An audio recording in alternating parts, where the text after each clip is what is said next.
Hi, everyone, and welcome to another edition of Talking Sense with Alasdair Milroy of Breaking the Mould Accounting. My name is Ria. I am your co-host. How are you, Alasdair? I'm good, Ria. I'm very well. Arrived in Mallorca and we'll be here for this week, so looking forward to it. Great. Well, it's a great place to be. It is. Listen, Russia and Ukraine. Now, that is what everyone's talking about. Everyone is getting worried. And when it comes to the money aspect, it's causing great concern. Now, one of the fallacies is that, and in regards to sanctions, one of the fallacies that a lot of people have around the world, still to this day, is that if you have shell companies, if you have your money in offshore companies, if you try to hide assets, that they will never be found. But is that true in 2022? No, in a word, it's not. It's I think the world in the last 20 years has gone through some huge changes. Some starting from the sort of the 9/11 attacks, but the anti-money laundering regulations that are now in place, and that everywhere you see the shell company or the offshore companies that we talk about are now regulated and have to abide by money laundering, and there's a lot of international focus on that. And so there will be all those company directors will know who their ultimate beneficial owner is and have to have due diligence on those people. And even if it's some people discuss trusts, and you'll have trusts with beneficiaries, but you still need to know where those funds are coming from, and you have to be able to verify that, and you need to know who those beneficiaries are and have details of their identification. And even further than that, the sanction checking itself there's now it is a full-time role in many of these companies to check where their payments are coming from, where their money's coming in from. Normally when a company engages, they will name and say that's where the funds need to come from, and they'll know that and verify that source. So it's quite, I think it's very strict now, and it's up to those companies they will be checking now those people who have been named in sanctions, and that's been moving very fast this week. But it's going to apply to whether it's provisioning, fuel, berthing, who's behind these companies, charter fees as well. I think yacht managers are going to, and charter brokers are going to need to be looking at who their charter contracts are with, and are there any sanctioned individuals? Well, there is a company in the UK called Salamanca, and that is linked to quite a few yachting projects around the world. We've got One Ocean Port Vale in Barcelona that it is partially involved in. We also have the Old Port in Barcelona. They've got at least until 2036. How will those sanctions affect projects such as that? Because some of these projects are ongoing. Depending on who's behind Salamanca, if those people are named, then that will have an impact on those. If one of those backers or shareholders in that company is a sanctioned person, then those assets will be won't be able to access funds through the international banking system. So yeah, it's going to impact those sort of investments. And you've got to remember, in the last 3 or 4 years, there's been, in most countries now, have a register of beneficial ownership. Even the crown dependencies like Guernsey, where I'm based, whilst it's not a public beneficial ownership register, every company in Guernsey that is set up, whoever is the registered agent has full due diligence on the person behind that. So it's they have to be able to check who their parties are behind the company, and those sanctions that we've seen in the UK have been mirrored in the crown dependencies. So it will bite. Well, let me ask you, how does someone like Putin, who, according to him and on paper, his annual salary is equal to $119,000 US, and he claims to be worth $250,000 US. Yet the yacht that he just quickly took out of the German shipyard not a week ago is worth 100 million. So, and analysts in Russia, financial analysts in Russia, say that he is actually worth about 200 billion. So a man on paper who, as I said, 119,000 US that he earns, says he's worth 250,000. How does he manage to hide those assets? How does he manage to amass a fortune of 200 billion off paper to such an extent? I think it's a very complex question, and there's no doubt that perhaps some of those assets are in other people's names and not his.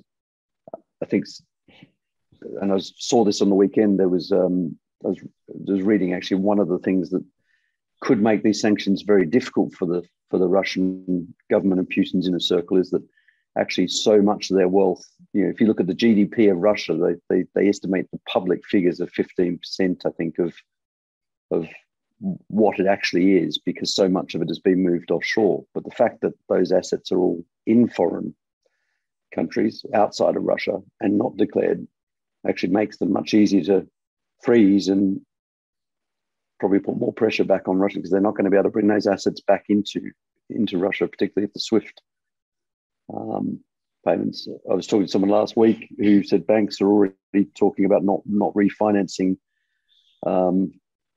Certainly, British banks are not interested in refinancing loans they have with Russian. So that's going to potentially impact property they own. If they can't renew their loans, then depending on where their money is tied up, they might need to put those assets on the market. So I think it's going to be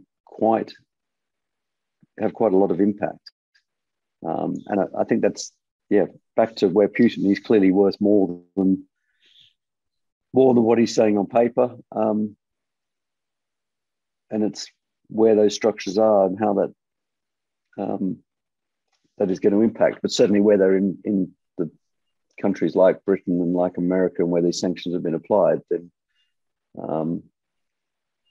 those assets are going to be not obtainable by them. Well, you did mention something about possibly some of his wealth, or a majority of his wealth, being in other people's names. Is that why the sanctions have now gone after the oligarchs? I always say that word wrong, but the Russian billionaires as a whole. Do you think that is why they've gone after the Russian elite and all of their assets? Because they do know that a portion of Putin's assets are, in different banks around the world, or in different assets around the world, in, his right-hand man's name, or his best friend's name, or his entourage, basically.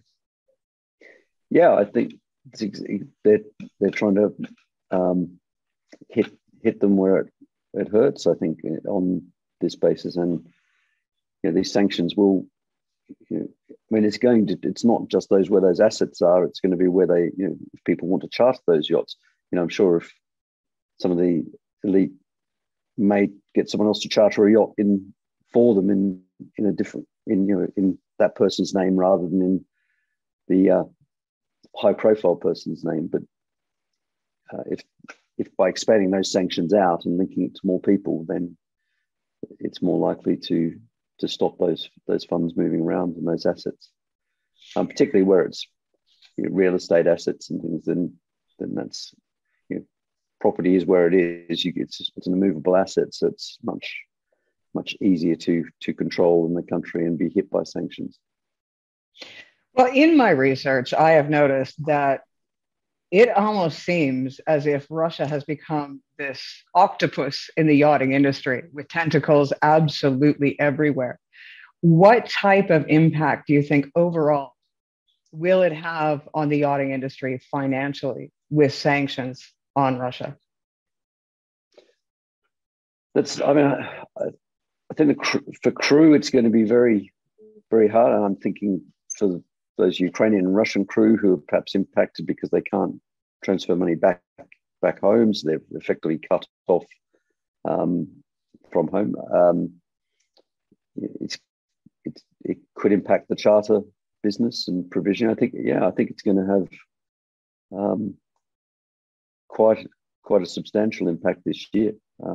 And there's a lot of work going to be needed to do to monitor who you're dealing with, and not breach these sanctions. So I think that's an area where companies are going to have to resource and really be going back and thinking, who are they dealing with and where are these funds coming from? Do you think yachting as a whole normally does enough due diligence when it comes to financing, whether it be investments from Russian or any country for that matter that is known for laundering or whatever? Do you think yachting as a whole, period, does enough due diligence in finding out where the money comes from when it comes to builds, when it comes to, new yachts, selling yachts, etc.? Is there a step further that it needs to go or should go? I've seen a big change in that over the last 5 or 6 years. I think people are much more aware now of those issues, partly because their bankers, the banks enforce that. So there's even going down to a very small level, it's much harder now to send cash to a yacht via an agent. A lot of banks won't allow them to do it, whereas 3 or 4 years ago, they probably that was able to happen. So I think those controls around money have got better. They're probably, I think it could still improve.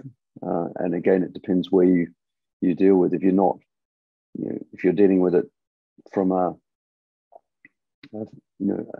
personal family point of view, then it's probably not going through the same checks than if you've got an offshore company, what's called an offshore company, a company in the Crown dependencies or in Cayman or the BVI, where there are those checks in place.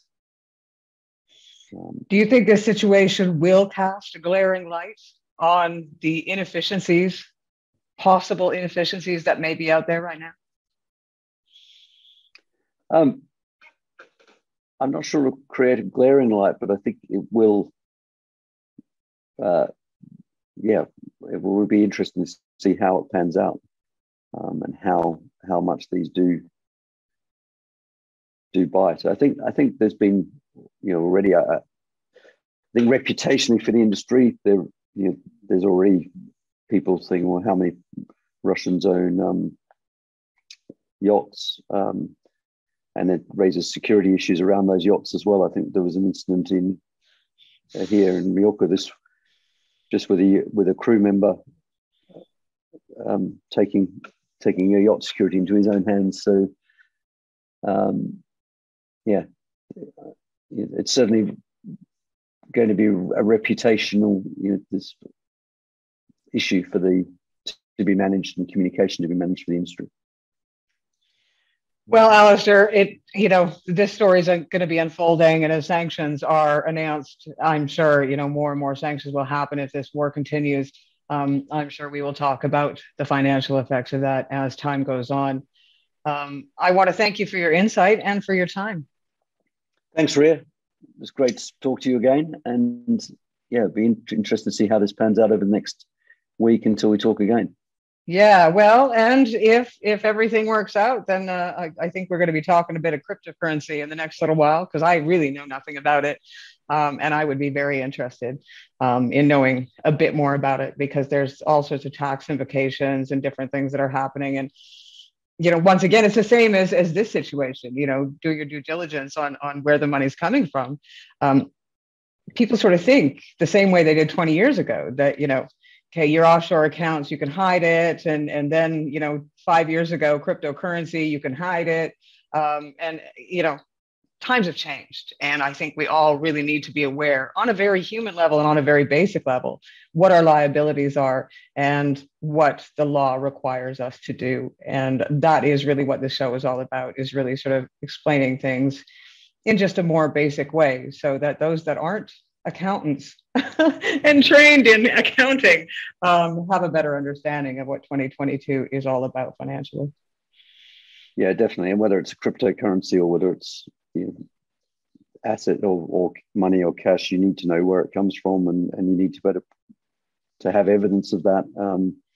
We all know what a yacht costs to run. So if you've got someone saying they want to buy a yacht or have a company which runs a yacht or charter it, then the whole story and picture needs to make sense around that. And I think undoubtedly with these sanctions, there's going to be a need for more resource in management companies and those owners to really focus on making sure they comply with these regulations. Well, because when the government asks you for paperwork, you better have it. Alasdair, I want to say thank you for your time. And we'll see you again next week.